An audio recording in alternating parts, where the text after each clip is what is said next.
आत्मीय भाइयों और बहनों, आपको पुस्तक जीवन साधना के स्वर्णिम सूत्र लेखक श्री राम शर्मा आचार्य युग क्रांति धर्मी युग साहित्य के D07 पढ़कर सुना रहे थे। आइए इसी क्रम में सुनते हैं। पृष्ठ 4 से उलझने का नहीं, सुलझने का प्रयास करें।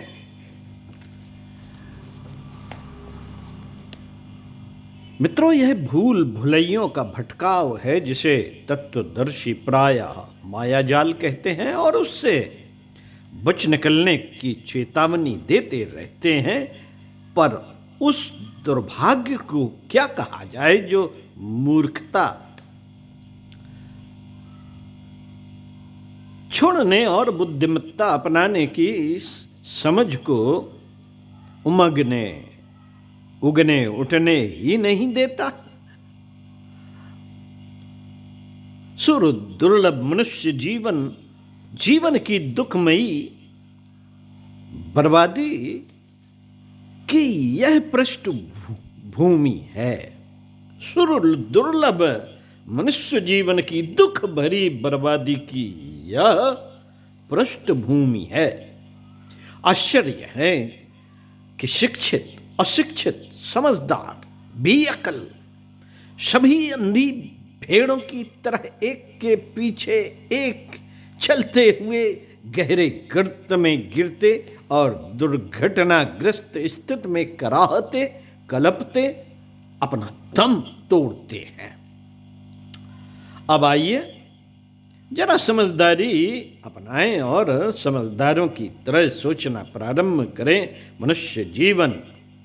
मनुष्य जीवन सृष्टा की बहुमूल्य धरोहर है जो स्वयं को सुसंस्कृत और दूसरों को समुन्नत करने में दो प्रयोजनों के लिए सौंपा गया है। इसके लिए अपनी योजना अलग बनानी और अपनी दुनिया अलग बसानी होगी। अलग बसानी पड़ेगी। मकड़ी अपने लिए अपना जाला स्वयं बुनती है।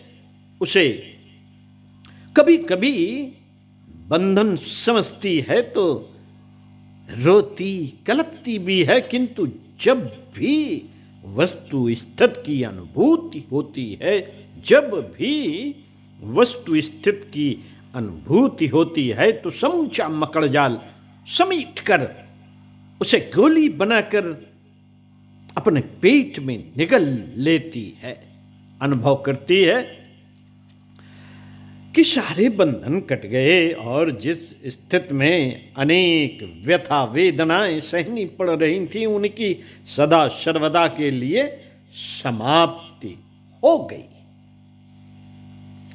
ठीक इसी से मिलता जुलता दूसरा तथ्य यह है कि हर मनुष्य अपने लिए अपने स्तर की दुनिया अपने हाथों आप रचता है। अपने हाथों आप रचता है।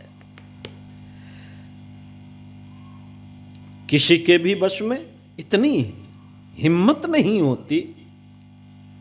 अपने आप रचता है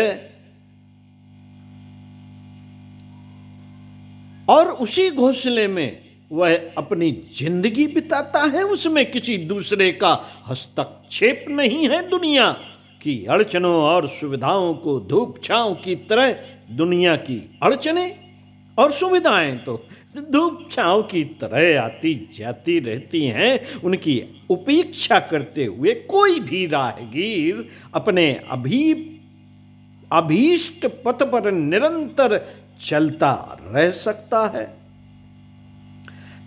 सकता है। किसी के भी वश में इतनी हिम्मत नहीं जो बढ़ने वालों के पैर में बीड़ी डाल सके।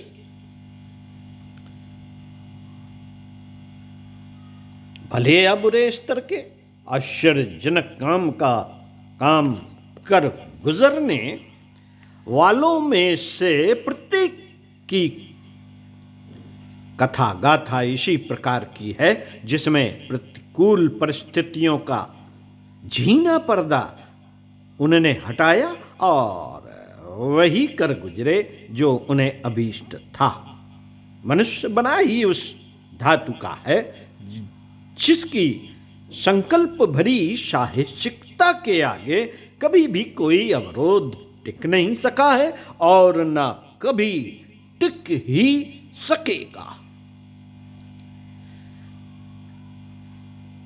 इस युक्ति में परिपूर्ण सार्थकता है। इस युक्त में परिपूर्ण सार्थकता है। परिपूर्ण सार्थकता है कि मनुष्य अपने भाग्य का निर्माता आप है। मनुष्य अपने भाग्य का निर्माता आप है। वही अपने हाथों गिरने के लिए खाई खोदता है और चाहे तो उठने के लिए समतल सीढ़ियां वाली मीनार भी चुन सकता है। अपने को दीनहीन, दयनीय, दरिद्र, अनगढ़, अभाव बाधित समझने वालों को वस्तुतः यही अनुभव होता है कि वे दुरूह परिस्थितियों से जकड़े हुए हैं, किंतु जिनकी मान्यता यह है कि उनमें उठने और महानता की मंजिल तक जा पहुंचने की शक्ति है, वे प्रतिकूलताओं को अनुकूलता में बदल सकने में भी समर्थ होते हैं। उठने में सहायता करने का श्रेय किसी को भी दिया जा सकता है और गिरने में गिराने का दोषारोपण भी किसी पर भी किया जा सकता है। पर वस्तु स्थिति ऐसी है कि यदि अपने ही व्यक्तित्व और कर्तव्य को ऊंचा उठाने और गिराने के लिए उत्तरदायी ठहराया जाए तो यह मान्यता सबसे अधिक सही होगी। गई गुजरी स्थिति में रहने वालों की स्थिति पर आंसू बहाया जा सके तो अनुचित नहीं। उनकी सहायता करना भी मानवोचित कर्तव्य है, पर यह भुला नहीं दिया जाना चाहिए कि जब तक तथाकथित असहाय कहने वालों का मनोबल न उठाया जाएगा, उनमें पुरुषार्थ पूर्वक आगे बढ़ने का संकल्प न उभारा जाएगा, तब तक ऊपर से थोपी गई सहायता कोई चिरस्थायी परिणाम उत्पन्न न कर सकेगी। उत्कंठा का चुंबकत्व अपने आप में इतना शक्तिशाली है कि उसके सहारे निश्चित रूप से प्रगति का पथ प्रशस्त किया जा सकता है। इस उक्ति को भी ध्यान में रखे ही रहना चाहिए कि ईश्वर मात्र उन्हीं की सहायता करता है जो अपनी सहायता आप करते हैं।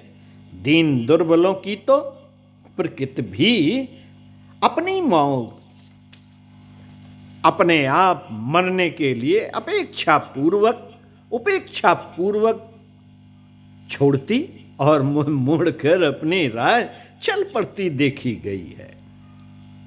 शास्त्राकारों और आप्तजनों ने इस तथ्य का पग पग पर प्रतिपादन किया है। वेदांत विज्ञान के 4 महत्वपूर्ण सूत्र हैं: तत्त्वमसि, अयमात्मा ब्रह्म, प्रज्ञानम ब्रह्म, सोहम। इन चारों का एक ही अर्थ है कि परिष्कृत जीवात्मा ही परब्रह्म है। होना तो हीरा तो कुछ नहीं, हीरा कुछ नहीं है, कोयले का ही परिष्कृत स्वरूप है। भाप से उड़ाया हुआ पानी ही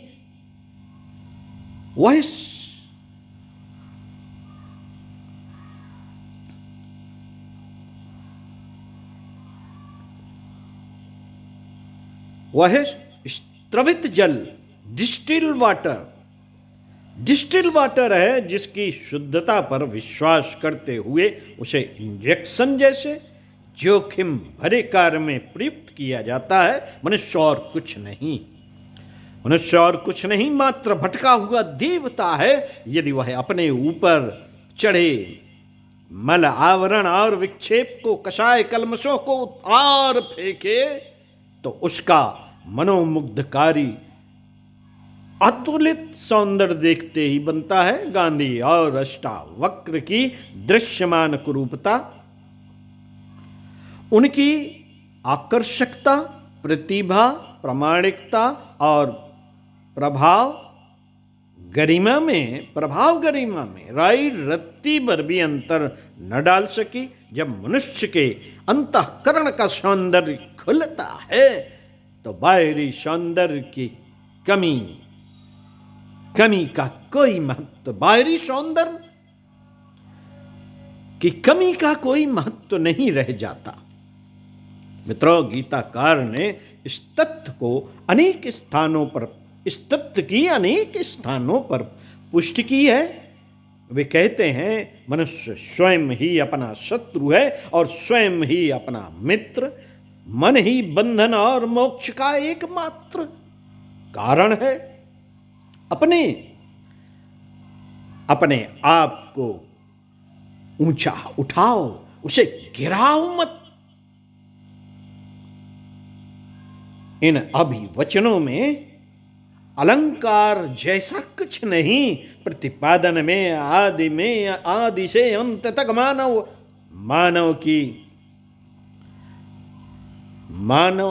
प्रतिपादन में आदि से अंत तक सत्य ही सत्य भरा पड़ा है। एक आप्त पुरुष का कथन है, मनुष्य की एक मुट्ठी में स्वर्ग और दूसरी मुट्ठी में नरक है। वह अपने लिए इन दोनों में से ही किसी को भी खोल सकने में पूर्णतया समर्थ है। उसे जड़ में नहीं चेतन में खोजो। मित्रों, उसे जड़ में नहीं चेतन में खोजो। उपरोक्त के संदर्भ में आपको अगले वीडियो में पढ़कर सुनाएंगे। इसी पुस्तक से सुनते हैं पृष्ठ 6 से अगले वीडियो में। ओम शांति।